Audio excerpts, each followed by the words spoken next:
Қайырлы күн, құрметті Сертинформ YouTube арнасының көрермендері. Бүгін біздің студиямыздың қонағы Кеншімбеков Талғат Дүкенбайұлы, Жамбыл облыстық желтоқсан ұшқыны қоғамдық бірлестігінің төрағасы, желтоқсаншы ағамыз. Хош келдіңіз біздің студиямызға. Жалпы енді бұл сұрақты жаңада айтып жатырмын ғой, камераның сыртында 38 жылдан бері қаузап келе жатырмыз ғой деп. Жалпы сіздің осы желтоқсан оқиғасына қатысуыңызға не итермеледі? Жалпы ол кезде сіздің жасыңыз нешеде еді? Қош келдік. Біріншіден Әсел қыз, жақсы. Бүгінгі мынау сұхбатымыздың, жалпы әңгімеміздің барысы осы желтоқсан тақырыбы болғандықтан жақсы сұрақ. Бұл 1986 жылы 16 желтоқсан күні мен 17 жаста болдым. Ол кезде мынау Алматы архитектура құрылыс институты дейді, қазіргі Казгаса, соның бірінші курс студенті болдым. Мынау қазіргі біздің қаһарман батырымыз, желтоқсаншы Қайрат Рысқұлбеков екеуміз сол білім ордамыз бір болды. Бірге оқыдық. Енді ол бізден жоғары курста оқыды. Енді бұл 1986 жылы 16 желтоқсанда 17 жасар балада, яғни менде бір сұмдық осы елге деген, осы елдің тағдырына деген бір патриоттық сезім бола қойды. Сол кезде ояна қойды деп айта алмайды екенмін. Енді ақыры сұрақ сондай болғаннан кейін біз сол 17 жаста қасымда мынау қазіргі Өзбекстан Республикасы, ұмытпасам, Хорезмский облыс, Ургенч деген қаланың Естөрі деген жігіті болды. Соң сол кездегі Гурьев облысы жігіті болды. Қазіргі Атырау дейміз ғой. Мананов Ерлан деген үшеуміз шаштараздан шаш алып, енді студенттік өмір күнделікті түн ауа, кеш батты, 8-дер шамасы мынау біздің жатақханаға қарай жүретін орбита 3 деген мөлтек ауданы болды, біздің жатақханамыз.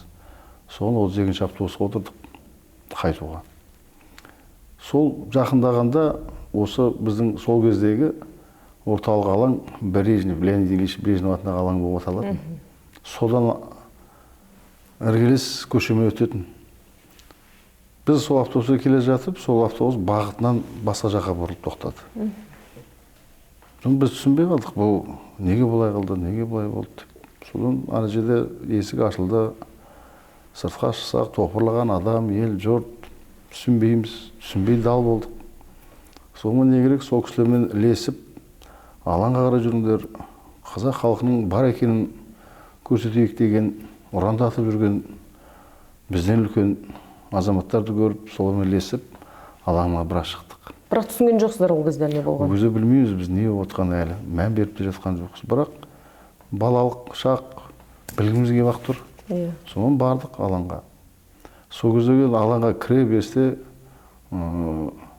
жобамен бір 250-300 адам жиналып болған. Сонда біз жастарымыз кіріп келгенде бір үлкенді кісілер кеп сұрады бізден. Жігіттер қайдансыңдар деп. Сонда біз айттық, студенттерміз. Бұл жерде не отқан біліп атсыздар ма деді. Жоқ, біліп атқан жоқпыз. Қазір кеп тұрмыз, бізді білгіміз кеп тұр. Десек, біз сол жерден естідік. Сол кезде неліктен бұл жағдайдың болып атқандығына.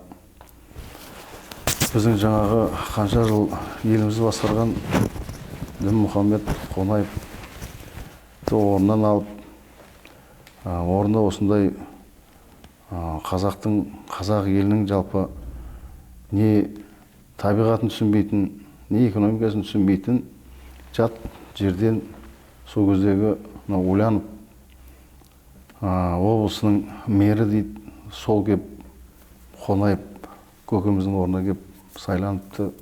Соған біз өз пікірімізді айтуға келіп жиналып жатырмыз. Бұл не деген сұмдық. Ең болмаса бұл жерде көп жерде қателеседі, қате мәліметтер кетуі де мүмкін. Қазірде соны жөндеумен әлек болып отырмыз ғой. Біз сол кезде түсінгендігіміз, ол кісілердің сол жерде жиналғандағы мақсаты, мүддесі бір адамдар ғой. Сол кезде бұл кісілердің біздің түсінігімізше айтқандығы, бізге мұндай адам керек емес, Колбин секілді. Бізге біздің мемлекеттің Қазақстан СССР дейді ол кезде.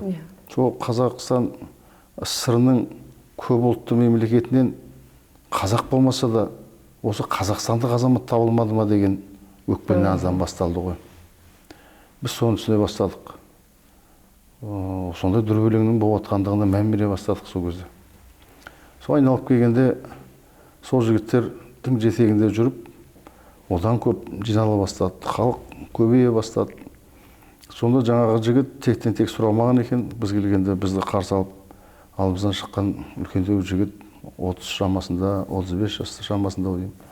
Сол жігіт келіп айтты, қай неден оқу орындарынан келдіңдер деді. Біз айттық, Алматинский архитектурно-строительный институттан келдік деп едік. Онда қолдарынан жазу сызу келеді екен ғой деді. Иә, келеді. Онда мынау жерге біз негізі сол 16 желтоқсан күні жаңа бейбіт шеру іспеттес басталды ғой. Сол мынау халықтың, сол кездегі жастардың, мынау үкіметке деген сол кездегі өкпе назын, талабын, өтінішін жібере алмай, жеткізе алмай әлек болып жатты ғой. Жаңа жерде трансформаттар болды, қағаздар болды, жазып, қол қойдырып, жаңа жердегі үнге қол қойдыңдар, үндес болыңдар, үлестеріңді қосыңдар, неліктен шығып жатқанымызды жеткізейік үкімет үйіне дегенде, жаңа жігіттердің бізге лозунг жазыңдар деген бір тапсырма бергендей болды.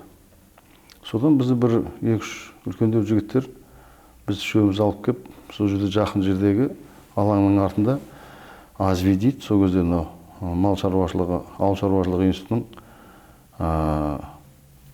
СХИ.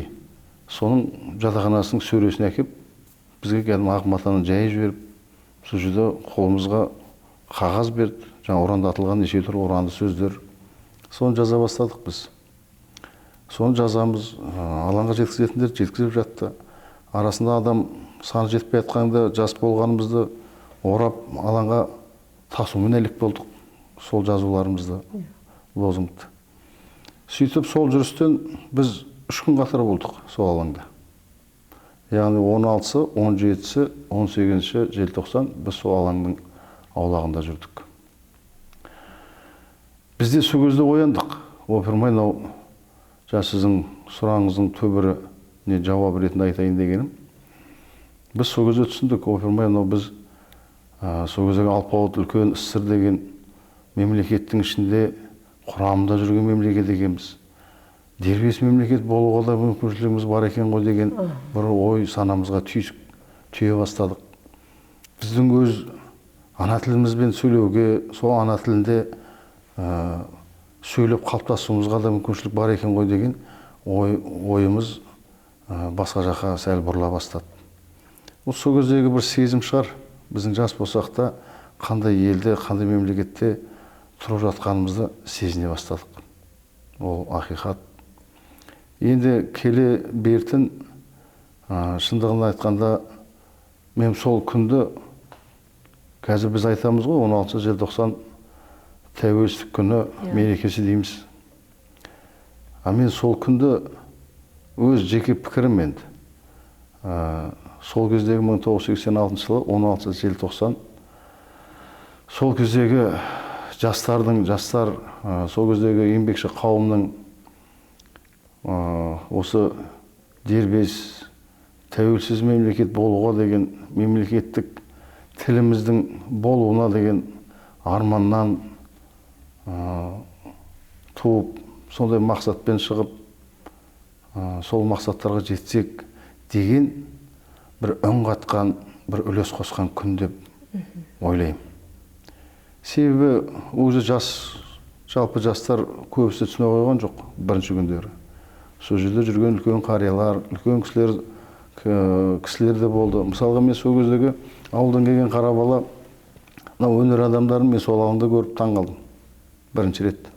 Сол кездегі сол қазіргі айтамыз, қазір тегі айтудан да қорықпайтын болдық қой. Сол кездегі мен ең бірінші рет көрген өнер адамы қазіргі өнер саласының алпауыты десек те болады. Тұңғышбай Жаманқұловты бірінші рет көрдім өмірімде.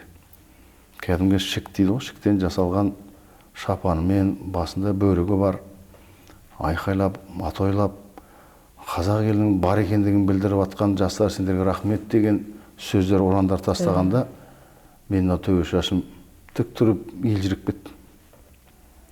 Оқымай осындай азаматтар қорықпайынан айтып жатқанда, біз сияқты жастарға не жоқ?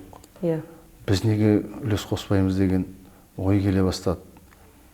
Сонда жаңа бірінші 16 күні жатақхана тынауға келген кезде, жатақханада әлі естімеген жастар болып, соларға айттық, бүгінгі болып жатқан оқиғаның қандай жағдайда болып жатқандығын.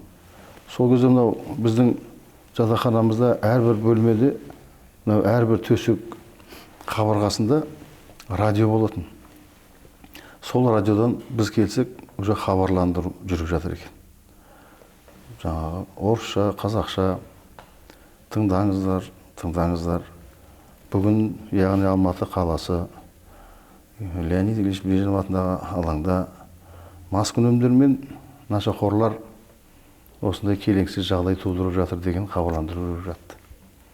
Ал енді соны біз көзбен қандай жағдай отқан, көріп келіп отқан адамдар жатақханада содан бейхабар жатқан жастарға оның хабарландыруын дұрыс еместігін дәлелдеп, соны айтумен түсіндірумен әлек болдық. Енді мен бір осы көп жерде айтқым келеді. Ертесіне таңертеңнен кезекшілік деген бастала бастады жатақханаларда. Таңертең тұрсақ, кәдімгі осындай екі кіреберіске екі столды қысып қойған, ортасынан бір адам әрең өтеді қарамен далаға. Мына жерде тіркеуден өтесің, кім екендігіңді жазып, қайда баратқандығыңды жазып кетесің. Одан жаңағы оқу орнына кіретін кезде де сондай, мен бірінші жерден келдім, мынандай сабаққа кірдім деген сияқты. Сонда бізде, ұмытпасам, Үстілеуова деген апай жаңағы высший математикадан сабақтан сабақ берген, сол кісінің сабағы екен. Сол жерде отырған кезде екі пар сабақ бітті. Келесі сабағымыз бізге орыс тілі еді. А ол кезде, о заманда, мынау ұлттық мектепті бітірген балалар орыс тілін пәнін оқиды да кафедрада. Ал мынау орыс мектебін бітіргендер шет тілін оқиды. Шет тілін оқиды. Сонымен бізден жаңағы математикадан шығып бара жатқанда апайымыз сұрады. Сендерге енді қай сабақ деді? Біз орыс тілі деп едік. Онда сендер орыс тілі болмайды деді. Біз таң қалдық. Сондықтан орыс тіліне баратын топ қаласыңдар осы жерде, мен сендерге математикадан қосымша сабақ өтемін деді. Содан енді дабырлап қалдық. Жарайды деп қалып, жаңа 5-10 минутта үзілістен кейін отырдық. Ана апайымыз өзі барып есікті жапты да айтты, сендерде намыс бар ма деді. Сендер алаңда бүгін кешелі бері басталған дүрбелеңнен хабарсызсыңдар ма деді. Енді іштей хабардар болып отырмыз, хабарсыз отырғандар бар. Сонда айтты, мен сендерді әти алып қалдым деді. Намыс болса барыңдар деді, үлес қосыңдар, ұңғатыңдар деді. Мінекей, біз сонда сол апайымыздың сол кездегі кеңестік дәуірде сондай жұмыстан айырылып қаламау деген жоқ. Басын бәйгеге тікті ғой? Иә, үлкен апай еді, сол кезде біраз жасқа келіп қалған кісі еді. Сол кісінің айтуымен мына жерде дүрбелең басталды, расында сондай болып жатыр ма деген сұрақтар бола бастады. Біз түсіндіріп жатырмыз. Иә, кеше болып келдік, рас осындай болып жатыр деп. Біз сол институттан шығып, қайтадан алаңға беттедік сол күні. Сол кеткеннен біз келген жоқпыз. 17, 16, 17, 18, 3 күн қатар сол жақта болдық. Жаңа сол кездегі сақшылар жаңағы қолға ұстаған, ұрандатып жүрген ұрандарымызды алып қоюмен әлек болып жатты. Біз оны қайтадан жаңадан жазумен әлек болып, қайтадан жазып алаңға жеткізумен әлек болдық. Мен айналып келгенде 18 күні тапсырма солай болды. Тарқату керек болды жастарды, алаңды босату керек болды. Сонда жаңағы сол кездегі алпауыт үлкен мемлекеттің әр түкпір-түкпірінен жаңағы Челябинск дейміз, іргемізде тұрған сол кездегі Қырғыз мемлекетінің ол кезде астанасы Фрунзе болды. Сол жақтан кәдімгі қарулы, жасақталған жасақшыларды әкеп тастады. Сөйтіп солардың сойқандығымен алаңды қиратып, таратуға тырысты ғой, не керек. Сонда мен бір 17 күні есімде қалған жайт, қазір сенің сұрағынан есіме түсіп отыр. Сол екінші күні, 17 күні біреу менің атымды атап айқайлайды алаңда. Енді ойладым, бірақ әйел адамның дауысы да. Шіркін, мынау кісі кім болды екен деп. Енді ана жерде уже қанша мың адам уже. Осы жақын жерден шығып тұр, енді қарасақ, орамалын алып бұлғап тұр екен. Ой, мынау мен тайдың кісі болды ғой, барайын дедім мен.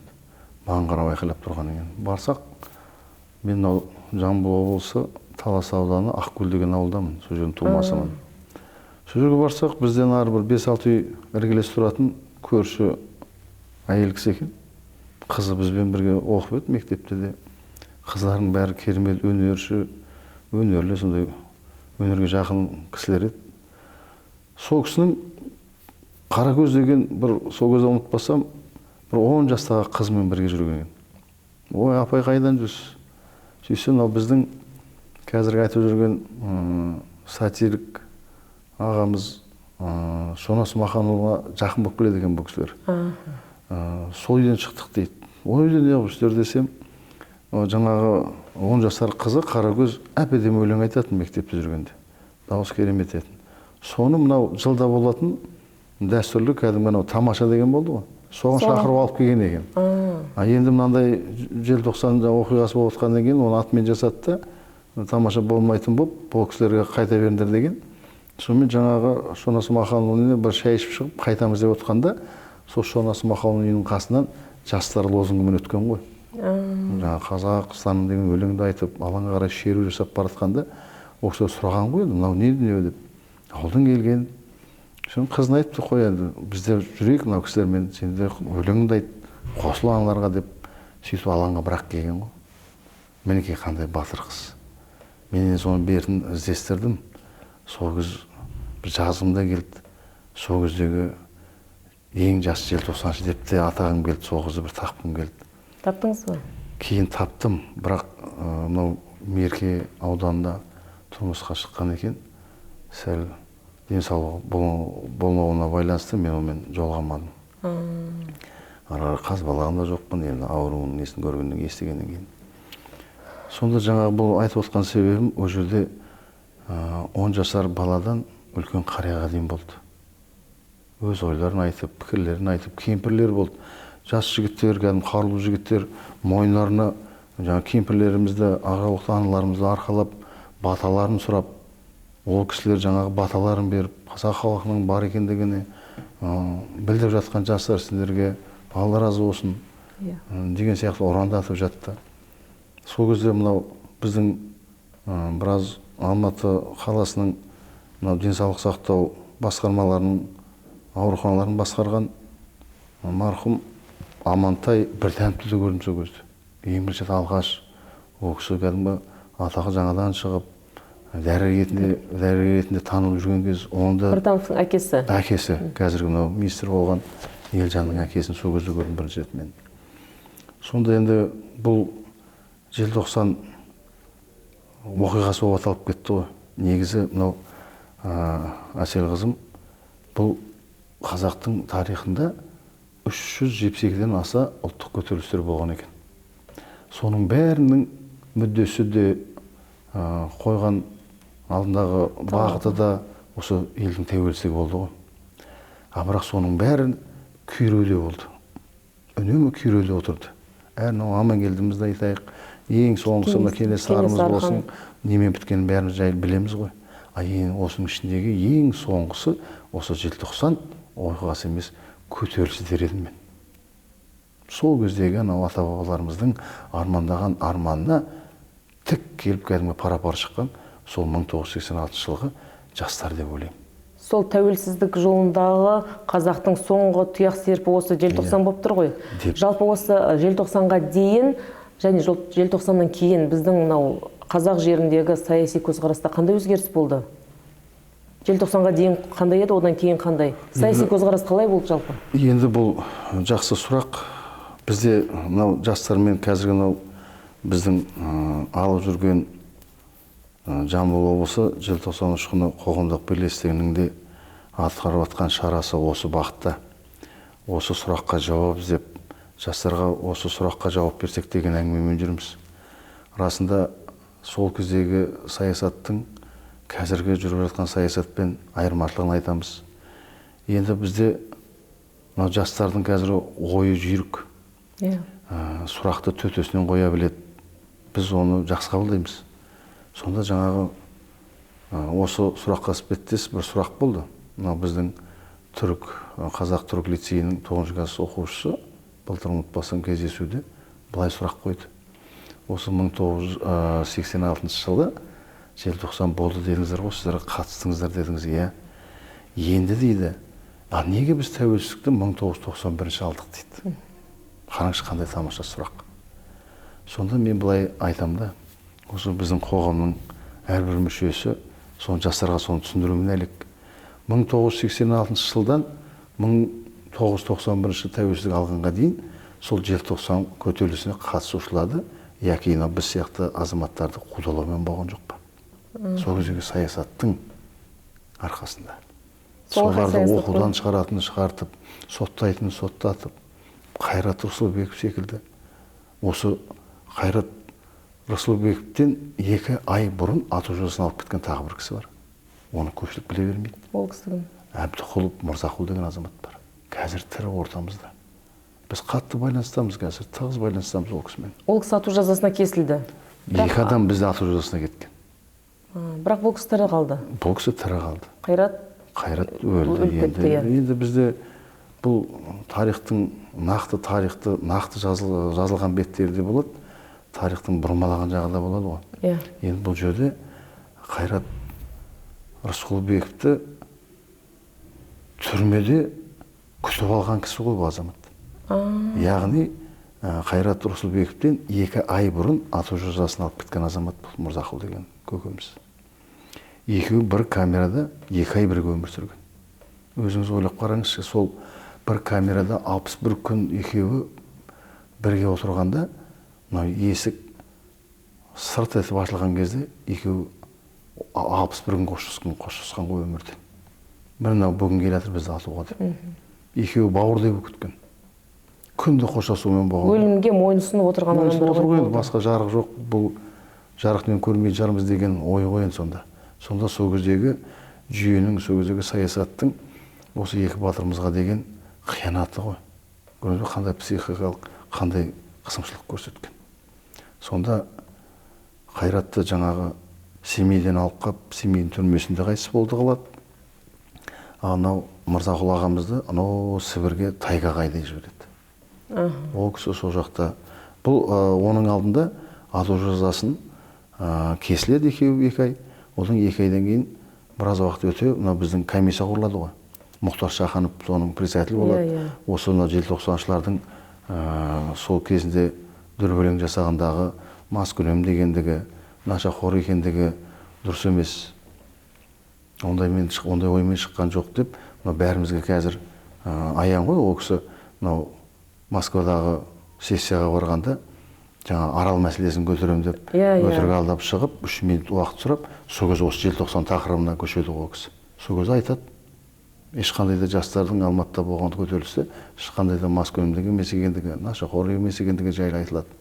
Содан кейін бұл комиссия біраз адамнан құралады да, осы Мұхтар Шаханов бастаған комиссия осы Қайрат Рысқұлбековті де, Мырзақұл Әбдіқұловты да ату жазасынан айырып 20 жылға шегертеді. Енді 2 қос батырымызда да бір үміт туып тұр ғой. Бір 20 жыл отырып шықсақ та түрмеде әйтеуір көретін күніміз бар екен ғой деген сияқты екеуі. Бірақ Қайратты сол үкім ату жазасынан 20 жылдық қамауға ауысқанда қуаныш көпке созылмады ғой. Сол өзгеріс деген 4-ақ күн өмір сүрді Қайрат. Неге? Енді түрмеде өзі үкім шықты қойды. Үкім шықты. Оларды сол жаңағы ары қарайға ату жазасы емес, 20 жылдық өтеуге кетіп баратқанда Қайрат Рысқұлбековті Семейде алып қалады ғой. Сөйтіп Семейде белгісіз жағдаймен өзі асылып өлді қылды ғой. Ол да жұмбақ. Ал Мырзақұл ары қарай тайгаға кетеді. Ол тайгада көретінді көреді. Ол тайгаға барғанда сол жақтың түрменің басшысы, өз ұлт өкілі Мырзақұлға келіп біліп отыр ғой бұның қандай жағдаймен келе жатқанын. Сен жаңағы ату жазасынан аман қалдың деп қуанып келіп отқан шығарсың. Жаңа орысша айтқанда я тебе по-своему накажу деп кәдімгі 200 литрлік бөшкеге тажалаңаш суға салып, ол суға 5 килограмм хлоркін салып араластырып тірі жалаңаш 2 сағатқа отырғызып қойған. Содан аман қалған кісі. Қандай қаһарман. Соны біз қазір жастарымызға айта жүреміз. Осы біздің желтоқсан қоғамның бірлестігінің сол кісіні қазір таныс екен, ел жұртын жастар білсе екен. Ол кісі де осы жастармен кездесіп, өзінің айтары бар ғой, айтса екен, айтып үлгерсе екен деген әңгімемен былтыр біз жастарымызға Таргудың өшедегі студенттермен облыстық Шоқан Уәлиханов атындағы кітапханада үлкен кездесу жасадық. Кішігірім конференция. Сонда сол кісіні алдырттық, біз шақырттық осы жерге. Мырзақұл Абдықұл келді. Ол кісі қазір Алматыда Қаскелең ауданында тұрады. Сол жақтың тұрғыны, өзі Төбері Аралда азаматы. Енді ол кісінің көрген қорлығы өте көп. Ол сол істі болып жатқанда, ату жазасын алып жатқанда, бұның жолдасы апайымызды таңертең 4-те тұрғызып, өзі жүкті әйел, жаңа сол кісіні сиыр базға апарып сиыр саудырған. Азаннан таң атқаннан қара түнге дейін. Сондай қиыншылықтарды көрген, құдалауға түскен ғой жанұясы. Соның қиыншылығынан шыдай алмай түсік тастады сол кісі, баласынан айырылды. Сондай қиыншылықтар көп болды, оны айта берсек, бір үлкен тақырып керек ол үшін. Енді бұл жерде қазіргі мынау жастарымызда арман жоқ шығар. Біз өзімізді осы жалпы желтоқсан көтерілісіне қатысушыларды сол кездегі осы еліміздің тәуелсіздігіне деген, осы мемлекетіміздің дербес болып, сол дербес тілімізге ие болсақ екен деген арманнан туған дүние болғаннан кейін соған үлескер ретінде қабылдаймын мен. Әрқайсы осы желтоқсанда көтерілісіне қатысушыларды сол тәуелсіздікке деген бір кішкентай болса да бір үлес қосқан азаматтар ретінде танимын мен. Енді мынау қазіргі кезде қоғам көп қой, қоғам бірлестік деген ол жақсы, көп болғанда жақсы. Бірлесіп тірлік істегенге жақсы. Әр қоғамның бірлестіктің өзінің бағыт-бағдары болады, бағыты болады, мүддесі болады. Бірақ енді біздің қазіргі өзіміздің жұмыс жасап жатқан қоғамымыздың бірден бір мүддесі, бағыты мынау жастар. Сол жастарға біз қалай дұрыс тәрбие берсек, қалай оларға мынау патриоттық сезімін оятсақ деген арман бізде. Олардың қазір мынау өткен қаңтар оқиғасында көрдік қой, жастарымыздың қаншалықты мынау саяси мынау қателіктер жасаған, не болмаса саяси білімдерінің жоқтығын байқадық. Сол кезде біз жастарға айтамыз, қазір де айтамыз, айналайындар, бұл талап қою өзінің мәдениеті болады, өзінің тәртібі болады. Бұл талаптан бұрын бірінші өтініш деген бар. Өтініш жаса, жақсы бір ойдағы, пікірдегі, жасалмай жүрген бір дүние болса, соның бір дұрыстығын жасап, дәлелдігін келтіріп, бірінші өтініш жасап көр. Өтініш енді орындалмай жатса, оның талапқа айналатындығын түсіндіреміз. Ол сонда ғана талап қоюға болады. Талап қоюында шегі болады өзінің деген сияқты әңгімелерді айтумен әлекпіз. Бұл біз патриот деген ол патриоттық сезім деген бір күнде ғана пайда бола салатын дүние емес қой. Ол анау кішкентай үй тәрбиесінен басталады. Айтамыз ғой, ол үй деген кішкентай отан, жаңа отан отбасынан басталады дейміз. Осында балаларымызға біз үйде отырғанда айтып отырамыз, айналайындар, қазақша сөйлеңдер, бір-бірімен қазақша пікірлесіңдер, тағдырларыңдар соған. Мынау әніңді жақсы көр, анаңды сүй, үлкенді құрметте. Сол келе-келе мектеп қабырғасына келгенде достың не екенін түсіне бастайды. Досқа деген махаббат ашылады. Сол досты қалай сыйлау керек екендігі, кіммен қалай араласу керек екендігі, сонда сол досты құрметтеудің өзі патриоттық сезім. Досты бағалай білудің өзі патриоттық сезім.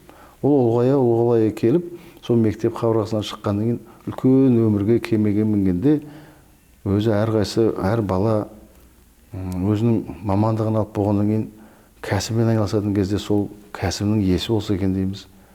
Осы отанға үлес қосса екен дейміз. Соның шынайы патриоттық сезім өзі жайлап өмірді жайлап келетін дүние, қалыптасатын дүние. Бір күнде патриот бола салдым. Жаңа айтып отқан болса ғой, біз 17 жасымызда сол алаңға барып, бір күнде мен патриоттық сезім ояна кетті деп айта алмайды екенмін. Біз жүре түсіндік. Бұл елдің дербес мемлекеттің, тәуелсіз мемлекеттің құндылығын біз кейін түсіне бастадық. мына егемендік алып болғаннан кейін шіркін-ай, осыған біз үлес қостық қой, Сарыаязда жүрдік қой, осы екен ғой мынау дербес мемлекет болып тәуелсіз мемлекет алғанда деген осы екен ғой деп оның рахатын сонымен көре бастадық қой. Енді қараңызшы, мысалы сол кезде мынау аязда, сақылдаған Сарыаязда мынау сумен бүркіп жатты, итке талатып жатты, қазақтың қыздары зорланып жатты, ұлдары қорланып жатты. Соның бәрін сіздер алаңда көрдіңіздер. Сол кезде бір сәтте болса, қазір мені осы атып кетер ме екен, әлде мен де өстіп қазір итеріп тастар ма екен трактормен, одан да жатақханаға қайтып кетсем деген бір ой қылаң берді ма? Жақсы сұрақ, Әсел. Бұл мынандай да, осы бағытта біз ойланамыз. Қазір бізде мынау желтоқсаншыларда мынандай не қалыптасып кеткен жоқ. Ол енді әтейістеліп отқан дүние ме, біз соны түсіне алмай далмыз әлі күнге дейін. Қазір мынау желтоқсаншылардың, жалпы сол желтоқсан қатысушыларды ақталғандар, ақталмаған дегендер әңгіме шығып жатыр. Ол заңға сай нәрсе ғой. Біздің кезімізде 92 жылы шыққан заңда былай жазылған: желтоқсан оқиғасына қатысып, соның қиыншылығын көріп, соның зардабын шеккендерді ғана ақтау деген бізде указ бар. Қараңыз. Енді олар қазір алаңда бізде мәлімет бойынша 1986 жылы сол желтоқсан оқиғасына 35 мың мен 40 мыңның ортасында адам болды қатысты алаңда. Ал енді қазіргі мәлімет бойынша сол ақталғандардың саны 1000-1000 мың ортасында. Қалған қаншама адам әлі ақталған? Енді қараңыз, енді сонда ақталғандарды алатын болсақ, сол кездегі кәдімгі милицияға ұсталып, болмаса жаңағы таяқ жеп, институттан шыққандар, болмаса толғандарды ғана жатқызып отыр ғой, бұл жаңа ақталуға. Енді сол қазір сол 1000 адам дейікші, сол 1000 адамды жинап, қазір сол Брежнев атындағы алаңға апарсақ, алаңның қанша жерін жабар еді. Міне мәселе қайда. Сондықтан бұл жерде біз былай ойлаймыз да, шіркін-ай, сол кездегі жаңа алаңда бәрін көрдік көзбен. Ана жердегі пожарныйдан кеп көбік шашып, ол көбік кеп су айналады адам үстіне келген кезде. Сол ана Сарыаязда ол адам үстіне кәдімгі мұз болып батады. Соның бәрін көрдік көзбен. Автобуста да жақып жатқандарды көрдік. Анау машинада өртеніп жатқан жағдайды көрдік. Енді жаннан тәтті дүние жоқ қой. Іштей ол былай оқымай мына жерде бір өртеніп кетеді екен, болмаса мен атпасайды екен деген ой болмады емес, болды. Бірақ әркім өзінше, өз бетінше әрекетін жасап жатты. Әлі осы орнып қалмайықшы деген ойда жүрдік, бір-бірімізді қорғай жүрдік. Ол жерде. Содан кейін бір айтатын мәселе, бізде мынау алаңда сол кезде шеруде жүргенде, біздің қазіргі суреттерді де байқасаңыздар, содан қалған суреттерден ескі кадрларда, қыз балалар бізде алғы шепте жүрді. Неге? Себебі сол кездегі тактика сондай болды. Мынау жаңағы арнайы ойластырылды ғой. Жаңағы сақшылар, болмаса жаңа нелер қыздарды аяйтыншар кішкене, ұра қоймас, соға қоймас деген оймен біз шеруде қыздарды алғы шепке ұстауға тырыстық. Бірақ олай болмады. Бірақ олай болған жоқ қой. Бұйрық келді, сені қыз ұлыңа қараған жоқ, шаштан сүйрей кетті, басқа кетті, анау саперный күрек дейді, сонымен сойқылап ұра бастады, қалған итке табалатып, абалата бастады. Сол әскерлердің, алаңдағы жастарға шүйілген әскерлердің ішінде қазақтар да болды. Болды. Қазаққа қару көтерді ғой сонда. Мен солай болып тұр ғой. Енді былайшында келгенде, мен бір нәрсеге куә болғаным әлі есімде, бір кемпір, жаңа айтып отырмыз ғой, ақжол аналарымызды үлкен жігіттер жаңа иығына салып, батасын бергізіп отқан кезде, жаңағы сақшылар екі қатар болып тұрды. Бірінші қатарда жаңағы милициялар дейді, ол кездегі қазіргі полиция. Солар тұрды да, екінші қатарда жаңағы әскери адамдар тұрды. Сонда жаңа кемпірлеріміз, үлкен ақжол аналарымыз соларға айқайлағанды естідік. Айналайындар, сен қазақсың ғой деген қара көз жігіттерге айқайлап погонда тұрған. Сендердің орындарың мына жақ қой, халықтың іші ғой деген әңгімені естідік біз. Енді олардың жұмысы, приказ бергендіктен сол приказды орындау шығар бұйрықты. Енді білмейміз ғой, олардың ары қарайғы тағдыры не болғанын, қалай болғандығын. Енді мұнда бір айтатын жайт, бізде көп мынандай сұрақ қойылады жастарда.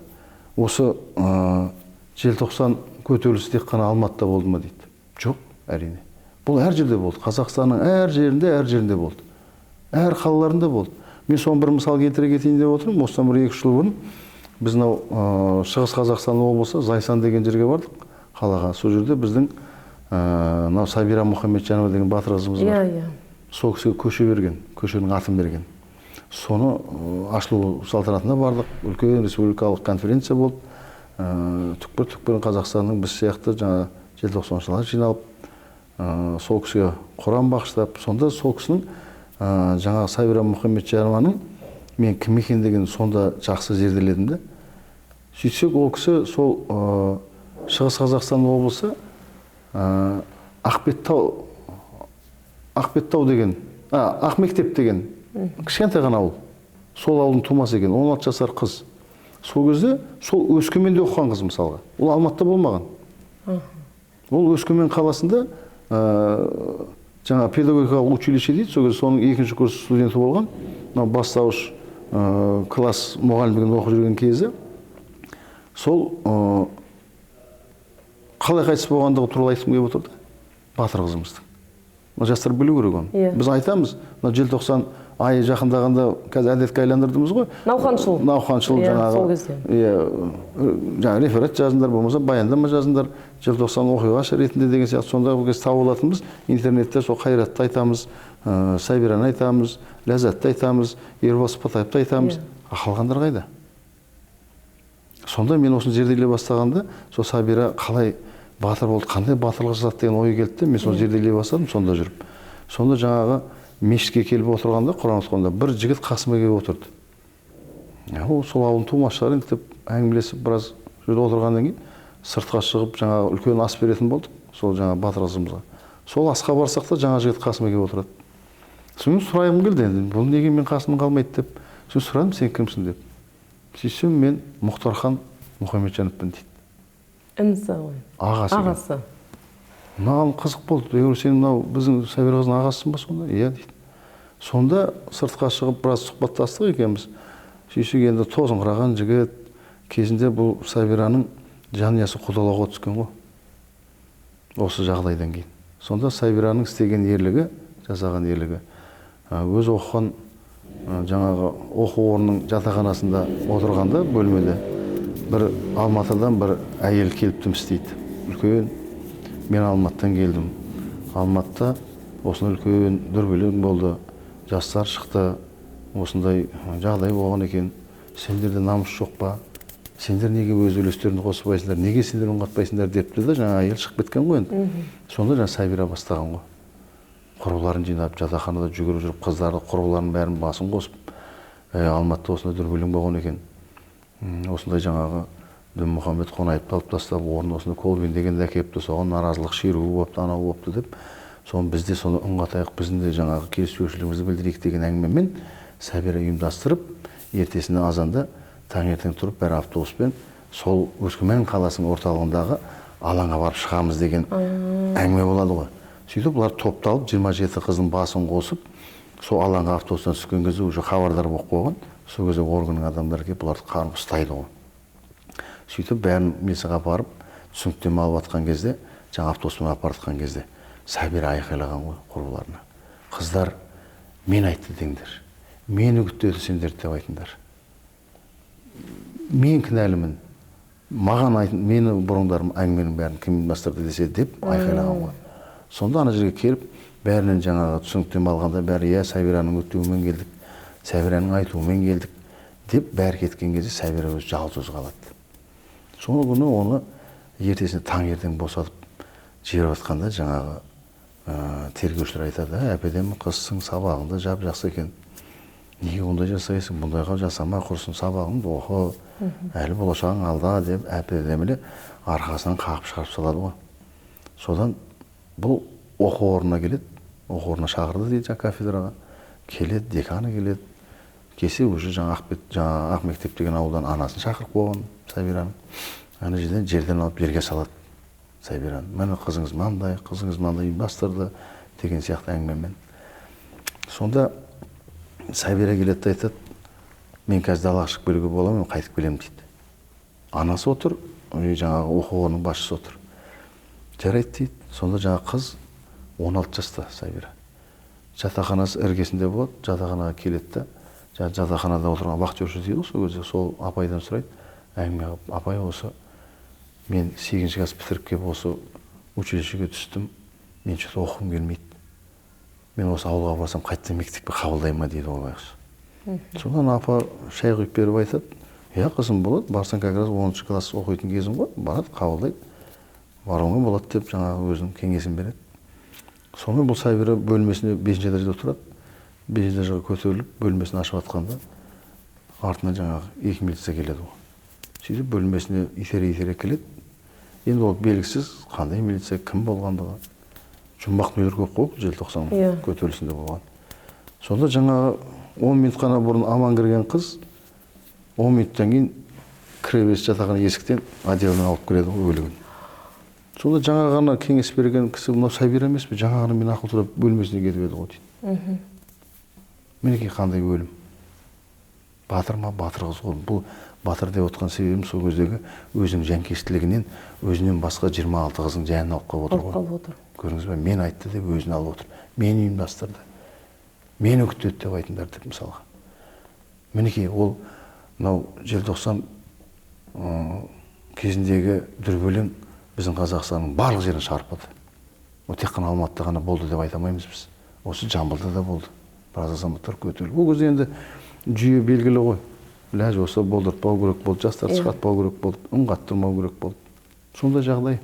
Жалпы мынау желтоқсан бұл қазақ тәуелсіздігінің жалпы қазақтың тарихында бір ақтаңдақ беттер болып қалды ғой. Енді осы желтоқсаншы деген сіздің қазір осы желтоқсан ұшқынын алып жүрсіз ғой, бұнда үлкен жауапкершілігі бар. Жалпы осы желтоқсан оқиғасы саяси өзінің бағасын алды ма?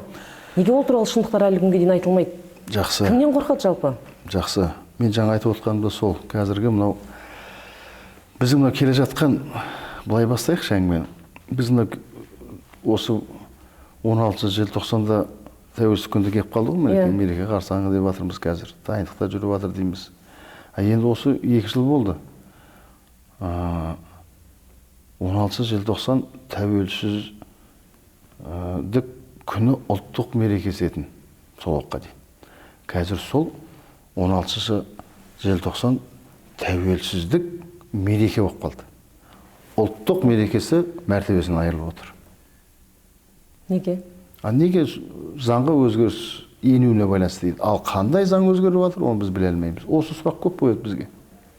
Мінекей, осыны біз осы жазда биыл біздің біраз парламенттен депутат қызымыз да келді, қарындасымыз. Соған да осы сұрақты қойдым мен төтесінен. Бұл сонда ұлттық деген сөзде тұрған не бар екен? Сонда ұлттық мерекемізден айырылды дегенді қалай түсінуге болады деп мен төтесінен қойдым сұрақты. Соған әлі жауап ала алған жоқпыз. Ол бірінші мәселе. Екінші мынау біз өзіміздің жаңа айтып отырмын ба, ақталғандар, ақталмағандар дейді. Екіге бөліп отыр. Сонда мен айтар едім, бұл 1986 жылы осы желтоқсанға қатысы бар деген адамдардың бәріне бір мәртебе беру керек сияқты. Желтоқсанға көтерілісіне қатысушы ретінде. Мәртебе беретін уақыт келді. Біз расында дұрыс айтасыз, Әсел қыз. Ол біз кімнен қорқамыз? Біз дербес мемлекетпіз қазір. Тәуелсіз мемлекетпіз. Туымыз бар, Құдайға шүкір. Әнұранымыз бар, президентіміз бар, үкімет басшысы бар. Неге біз енді осыны қолға алмасқа деген бір шарада жасап жатырмыз. Мынау газет беттерінде жазып та жатырмыз осы мәселе бойынша. Уақыт келген жоқ па? Біз осы қаншама жастарымыз осы желтоқсан 1986 жылы өзінің денсаулығында берді ғой. Қазір біздің хабарласып жатқан қаншама сол желтоқсанға қатысушы келіншектер, қыздар келіп жатыр бізге, жазып та жатыр, хат жазады. Бұлардың тағдыры қиын болды ғой қазір. Сол кездегі ана білеміз, желтоқсанда ұстап бәрін қамайтын орын қалмады ғой. Орын қалмағандықтан анау қаланың сыртына апарып малша тоғытты ғой жастар. Ой, қарға төгіп, мұзға отырғызып, тыжалаңаш оларды шешіндіріп, оны мұзға отырғызып, қарға домалатып, содан әлі күнге құрсақ көтере алмай жүрген әйелдер бар. Соның салдарынан. Енді солар батыр емегенде кім? Біз неге соларды дәріптей алмаймыз? Неге біз оларға қазір желтоқсаншы ретінде мәртебе бере алмаймыз? Олар сол тәуелсіздікке үлес қосқандар емес пе? Осы бағытта кішкене жоғары жақ билік дейміз бе, үкімет жағы кішкене дұрыс ойланса дейміз, пікірлессе дейміз. Жалпы бұл желтоқсан деген сөздің астында қаншама тағдыр жатыр. Иә, мыңдаған тағдыр жатыр. Әркім тағдыры әртүрлі, Құдай басқа бермесін. Енді осы желтоқсан деген сөзді көп жерде саясаттандырып жатады. Бір саяси қоғам ретінде қабыл алады жоғары жақтағылар. Дүрбелең осы желтоқсан бір мақала бірдеңе жазып жатсаң, ойбойналар бір бәле іздеп жатыр деген сияқтыға қабылдайды. Жоқ, ондай емес біз. Біз соның дәлелі қазір осы мынау желтоқсан ұшқыны қоғамдық бірлестігін құрып, біздің мынау жалпы желтоқсанға қатысушылар ретінде біздің ой өрісіміздің, жалпы болашаққа деген ұстанымымыз, жалпы болашаққа мынау жастарымызды, өскелең ұрпаққа бір дұрыс тәрбие берсек, соларды дұрыс жаққа баулысақ, шіркін-ай, осылардың біздің көргеніміз осылар көрмесе екен. Жаңа айтып отырмын ғой, біздің мынау әр нәрсеге бір ұрынып қалмай, солардың бір бағытта жүргендігі, әркім өз саласында дұрыс қызмет жасаса екен деген бағытта жұмыс жасап жатырмыз ғой қазір қоғам. Біз соны түсіндіре ме әлек біз. Біз қазіргі кезде бір желтоқсан деген бір қоғам бірлестік десек, бір бәле қуып жүрген, я болмаса бір тағы да бір митинг сияқты бірдеңе бір ұйымдастырушы ретінде қабыл аламын, біз соны түсінбей далмыз әлі күнге дейін. Біз ондай ұйым емеспіз. Біз кәдімгі осы атында тұр ғой, қоғамдық бірлестік деген, біз қоғаммен жұмыс істегіміз келеді. Сіздерге саяси көзқарас әлі құлдық санадан арыламай тұр ғой, ама болды ғой. Сол ғой.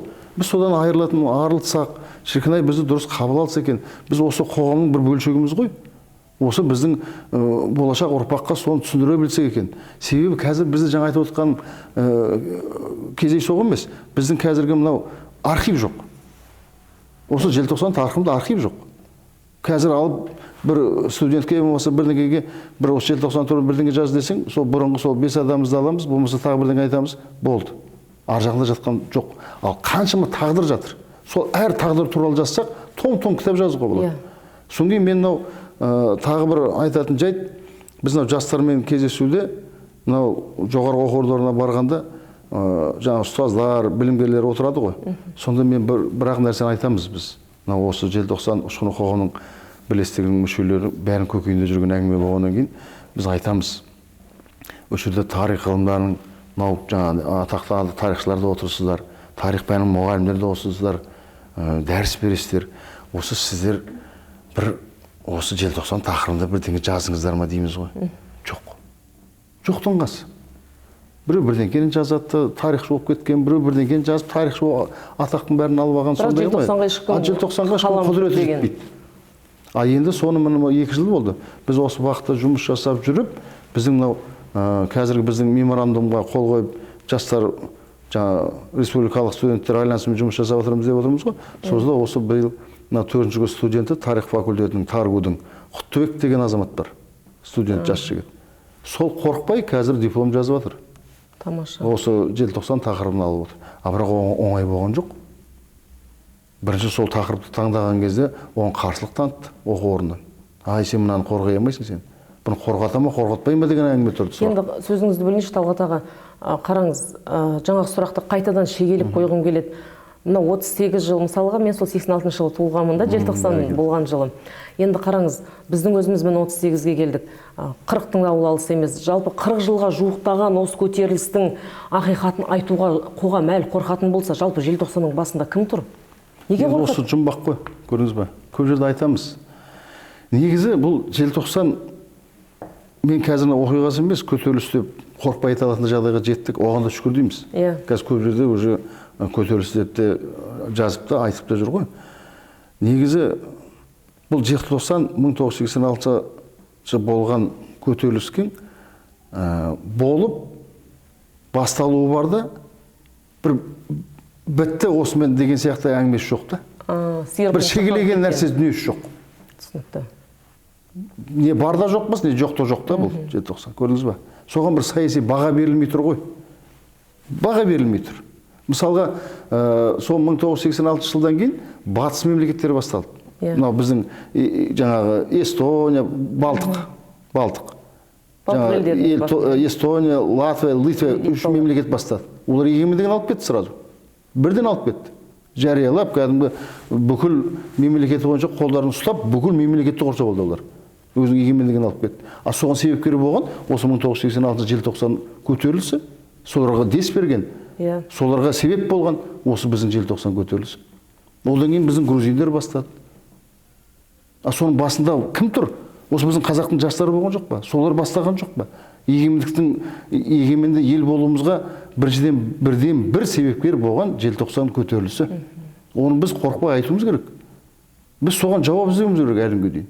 Бұл тақырып, біз айтамыз, жыл 12 ай айтуымыз керек бұл тақырыпта. Жыл 12 ай айтуымыз керек.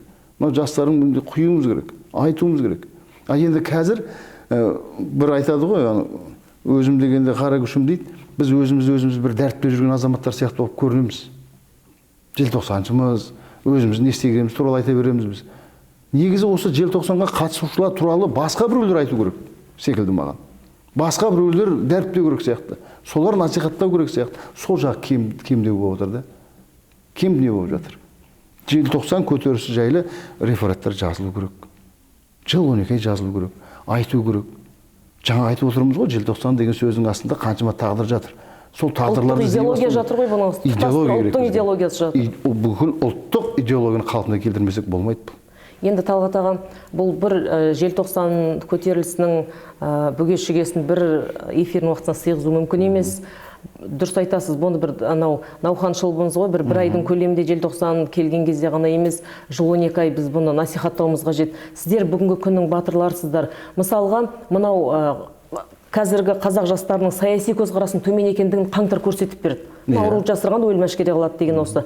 Жастардың сондай қателікке бармас үшін сіздердің насихаттарыңыз оларға қажет, сол себептен сіздерге де насихат қажет деп есептеймін. Дұрыс, енді бұл жерде біз кездесуде жыл 12 ай жастармен кездесеміз ғой, сол кезде мынандай сұрақтар қойылады. Ол жақсы сұрақ. Ол баланың, значит, демек ойы дұрыс деген сөз. Мынау қаңтар оқиғасынан кейін қаңтар 2 желтоқсан болды ғой дейтіндер бар. Ол бар. Мына солай қабылдайды мынау қауым. А негізі желтоқсан тіл тағдыры мен ел тағдырынан шыққан дүние. Ал қаңтар экономикалық жағдайдан, дағдарыстан туған дүние, дұрыс па? Сондықтан біз мынау жастардың әлде болса кішкене мынау қайдайда болмасын шараларда өткізгенде осыған сақ болса дейміз да, кішкене. Соңғы мынау біздің желтоқсан ұшқыны қоғамның бірден бір, қалай айтсақ, фишка дейміз ба? Сонысы тіл, мемлекеттік тіл. Біз тілімізде сайрауымыз керек. Айтып отырмыз ғой, қазір көп жерде үлкен ағаларымыз айтып отырады, бұл тілге құрмет, ол елге жасалған құрметті. Біз соны түсіндірумен әлекпіз. Мына біздің көп ұлтты деп мақтанамыз. А сол біздің мемлекетімізде тұрып атқан өзге ұлт өкілдерінің осы біздің мемлекеттік тілге деген жаңағы құрметі қаншалықты деңгейде екен, біз соны білгіміз келеді. Біз соны араласып жүрміз. Оны соны зерделеуіміз керек. Онсыз болмайды. Себебі біздегі осы көп ұлтты мемлекет біз дейміз, сол келген өшедегі өмір сүріп жатқан жаңағы басқа өзге ұлт өкілдерінің кезіндегі депортация кезінде келген кінді қаны өшірді тамғаннан кейін оларда осы мемлекет үшін қызықшылық болу керек қой. Оларда да осы мемлекетке деген құрмет болу керек.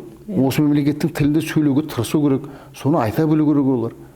Біз мынау көп жерде осы тілді айта бассақ, өзге ұлт өкілдері бізге былай айтқандарын естіп жүрміз ғой. Бізді начинает там ущемление жасап жатыр деген сияқты. Біз айтумен әлекпіз, біз ущемление кемсітіп жатқан жоқпыз. Сендер осы мемлекеттің азаматы болғаннан кейін осы мемлекетте сөйлемеген жағдайдың өзінде осы мемлекеттің тілін құрметтеуге тиіссің деп айтумен әлекпіз. Бұл жерде ешқандай заңсыздық жоқ. Бұл жерде заңсыздық жоқ ешқандай. Заң аясында мемлекеттік тіліміз бар ма? Бар. Бекітілді ме? Бекітілді. Бірақ енді орыс тілі дейміз, ол енді бір-біріне жаңағы қатты бір-бірін түсінгіміз келсе ғана пайдаланатын тіл ғой. Біз осы екеуінің көп жерде мынау өзге ұлт өкілдері дұрыс ажырата білмейді, или ажырата білгісі келмейді деп түсінеміз біз. Менің әңгіменің несі төркіні осындай. Бұл желтоқсан көтерілісінің жалпы мынау тарихта алар орны өте зор, өте үлкен. Бұны әлі көп зерделеуіміз керек, әлі ізденуіміз керек. Біз сол ізденіс үстінде жүрміз қазір.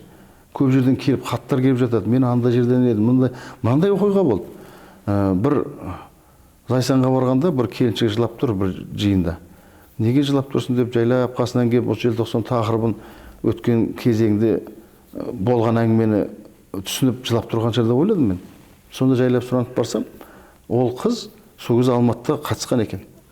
Соны жаңағына ұстап машинаға лақтырды ғой, жаңағы қойдың тушасын лақтырғанда. Сонда ананы апарып сыртқа, жаңағы свалкаға, 2 свалка 1 дейді, апарып төккенде, сол адамдардың ең астына қалып кеткен ғой төккенде. Таңертең есін жиып тұрғанда, өліп жатқан адамдардың ішінен тұрған ғой. Қараңызшы, қандай шоковый состояниеде болған қыз. Сол оқуын тастап, кәдімгі анау шок алған ғой, жаңағыдай неден кейін. Содан кейін бүйткен алматысы бар болсын, бүйткен оқуы бар болсын. Как будто оны күніге бір ұстап алатын сияқты көкейінде бір не тұрған, үрей тұрған, соның ауылына кетіп қалып, ана жерде біз сияқты желтоқсанды көргенде сол есіне түсіп жылап тұрған. Мінекей, сондай тағдырлар қаншама бізде. Ол бірден бір мыңнан бірі ғана ол. Біз сондықтан қазіргі мынау жоғары жақтағы адамдарға, өкіметті басқарып отқан азаматтарға, жергілікті билік дейміз бе, бәрін құлағына алтын сырға, біз ешқандай да бір саясатты қуалап, я болмаса бір бәлезіп жүрген желтоқсаншы деген атақты алып жүрген жоқпыз ол үшін. Біз ләж болса, біз қоғамның етене кіріп, осында жастарымыздың тәрбиесіне кірісіп те жүрміз. Солардың дұрыс бағыт беріп, солар дұрыс тәрбиелеп алсақ деген бақытты жүрген. Жақсы, үлкен рахмет Талғат аға. Жалпы мен мынау желтоқсан ұшқыны қоғамдық бірлестік туралы сізге басында көп сұрақ қойған жоқпын, өйткені Алла амандығын берсе, біз бұған арнайы бір бағдарламаны арнаймыз. Өйткені сіздердің жасап жатқан жұмыстарыңызды халыққа көрсетуіміз керек, халық білу керек бүгінгі күннің батырларын. Сол себептен оған бөлек бағдарлама арнаймыз деп ойлап отырмыз. Құрметті Сертинформ KZ YouTube арнасының көрермендері, бүгін өте шынымен де ауыр тақырып болды. Өйткені тарихтың ақтаңдақ беттері, ақталмаған мыңдаған тағдырлар әлі күтіп тұр өзінің кезегін. Оған жетпей өмірден өтіп жатқан батырларымыз бар. Сол себептен алдағы уақытта әлі үлкен қыруар жұмыс атқарылады. Осы желтоқсанға байланысты деп ойлаймыз. Жалпы найзаның ұшымен, білектің күшімен, жастардың қанымен келген тәуелсіздігіміз тұғырлы болсын, елдігіміз еңселі болсын. Алаш серттен таймасын. Амин.